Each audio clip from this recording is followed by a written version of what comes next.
The story of the Elka Synthex. The year was 1981. The sounds of synth pop and new wave were dominating the charts. Even 70s prog rock bands such as Rush were creating synth-heavy albums, and synth pop bands such as Depeche Mode were releasing groundbreaking new material. A corner had been turned on synthesizer design that enabled many voices of polyphony and patched memory to be standard features on professional-level synthesizers, led by the groundbreaking sequential Prophet 5, Oberheim OBX, and Roland's Jupiter 8. Such complex instruments took significant engineering and were typically tackled only by larger Japanese manufacturers and US companies which held groundbreaking expertise such as Moog, Sequential, and Oberheim. Times were changing, however, and the pieces were now in place for boutique engineers to design and develop remarkable instruments. Helping this was the proliferation of microprocessors, such as the Zilog Z80 and MOS 6502, and other boutique synth-on-a-chip components being manufactured by companies such as SSM and Curtis Electromusic. Then, seemingly out of nowhere, Italian organ maker Elka released the massive and full-featured 8-voice polysynth, the Synthex. To learn more about this story, let's go back to the early 70s in Italy, where Mario Maggi was developing his new love for synthesizers and electronics. After developing several guitar pedal prototypes for his friends, Maji decided to take on a bigger project, and after seeing an ARP 2500 on display at the Modern Gallery in Milan, Maji dedicated his time to producing his own monosynth. His friend Enrico Olivieri and his progressive metal band Metamorphosi would be his first customer.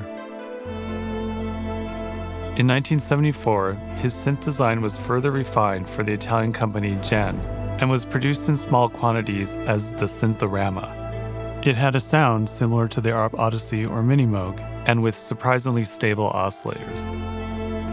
By the mid-70s, Maji had a glimpse into the future where synthesizer patches would easily be saved and recalled, and he developed a memory system using discrete components without a microprocessor. This system was featured in his 1977 released synthesizer design, the MCS-70, which was one of the early synthesizers to feature memory of all panel parameters into patches via memory modules, which could be expanded on the back of the synthesizer.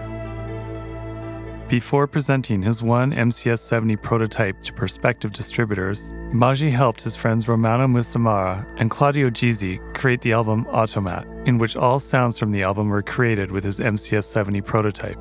Recorded in under 4 weeks, EMI released the album, which is an epic synth concept album about their survival on a planet dependent on the machine. After hearing the Automat album, artists such as Jean-Michel Jarre were fascinated with the MCS-70, not just for its features but its sound. It seemed like Mario Maggi was onto something, but his plans for mass production of the MCS-70 were put on hold when the groundbreaking 5-note polyphonic Prophet 5 was released in 1978, turning the synthesizer industry on its head and making Mario rethink his designs. Setting out to build a contemporary to the Prophet 5, but with the knowledge gained from his MCS-70 and other current designs, Mario Maggi embarked on building his most ambitious project yet. By late 1980, Maji had his prototype finished.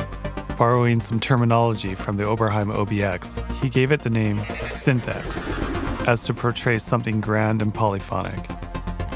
Taking a page from ARP and Roland's latest designs, it featured digital oscillators which gave it a very accurate tuning without requiring tuning calibration once it was turned on, or retuning once the circuits heated up. Packed full of features, the Synthex had all sorts of voice modulation capabilities, like independent pulse width on the oscillators, which could also be synced or cross-modulated. A key differentiator on the Synthex was its filter design. Using a Curtis 3320 filter IC on each voice, the implementation included a multi-mode low-pass, high-pass, and dual bandpass. A multi-mode filter design was later similarly implemented on Roland's Jupiter 6 and Oberheim's Matrix series. This filter design was very versatile and could go from big and brassy sounding to tight and crisp very easily, something other analog flagship synths at the time were not as good at.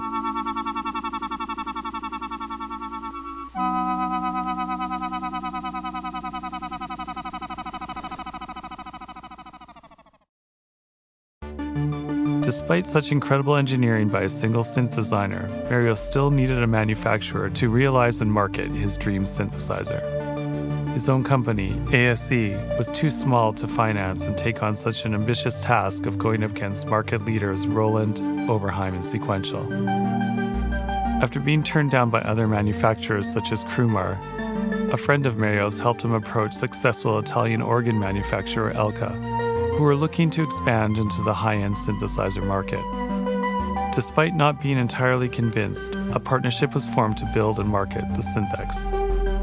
After consultation with Elka, and to complete out a strong feature set they were happy with, further additions were made to the Synthex design, such as a very capable and easy-to-program 4-track sequencer, a superb 3-setting chorus effect, similar to the Roland Juno 6, which gave some great presence and width to the sound of the synth. Dual voice modes that enabled patch stacking and keyboard split were added, similar to what was found on Roland's Jupiter 8 or the Prophet 10. All of the system code was written for the MOS 6502 processor, which was the same as found in the Apple II computer. The result was a beast of a synth, a full-size, fully featured analog monster, with large, easy-to-access knobs and a solid wooden case. Inside, it was well-designed, with voice boards stacked 4 deep, with plenty of air movement provided by a somewhat annoying fan to avoid overheating the over 1,000 separate ICs inside the unit. As mentioned, having DCOs as oscillators gave it an immediate tight and in-tune sound.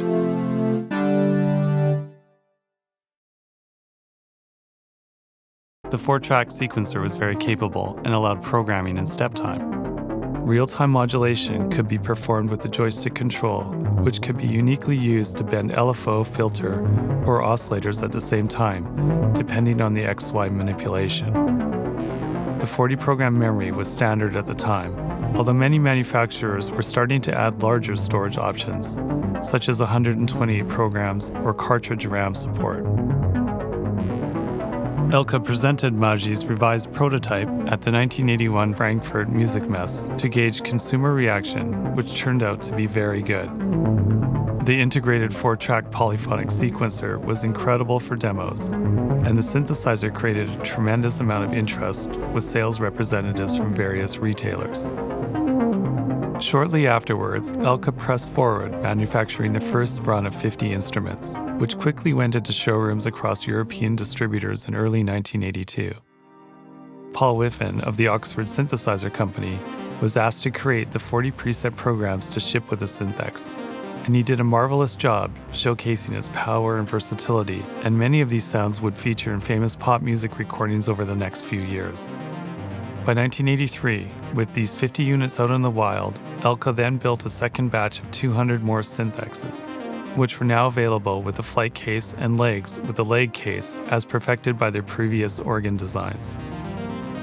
Another feature added to this next set of units was an updated mainboard PCB and system code to support the new MIDI interface standard, which had just been released.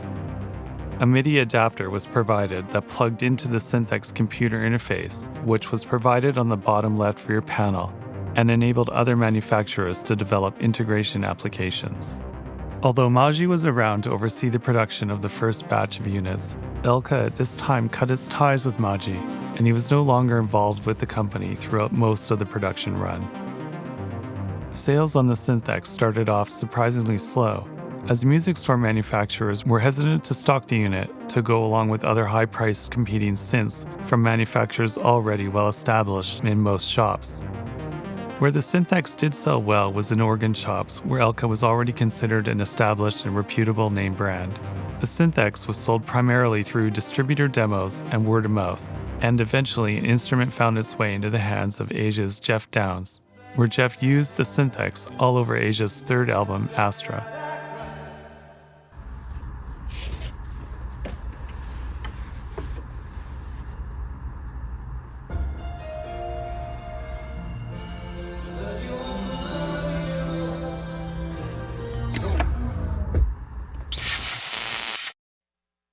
A French distributor left a Synthex with Jean-Michel Jarre, who fell in love with the instrument, using it in live shows and primarily on his album Rendezvous.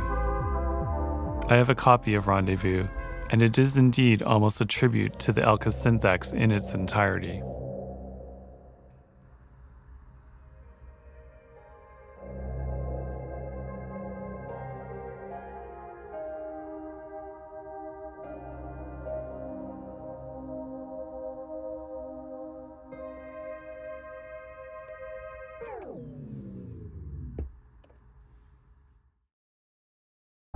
By 1985, fully digital synthesizers, such as the DX7, were capturing the market with loads of features in a smaller footprint that was much cheaper to manufacture, and this quickly spelled the end for the analog monster power synths of the early 80s.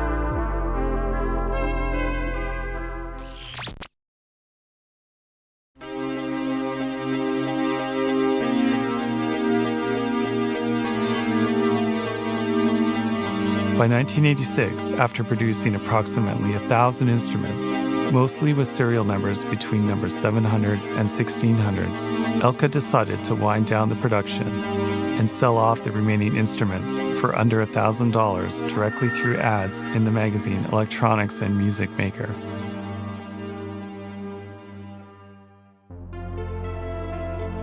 After many years under the radar, most of the remaining Synthexes still operating have eventually fallen into the hands of synthesizer enthusiasts, composers, and collectors.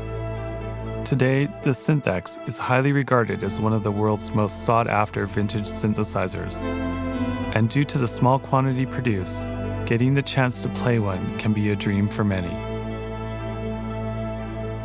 In recent years, several attempts to relaunch the Synthex with and without the help of Mario Maggi, have fallen short, and thus other manufacturers have jumped in and have started to release both physical and virtual clones of the Synthex to support consumer demand.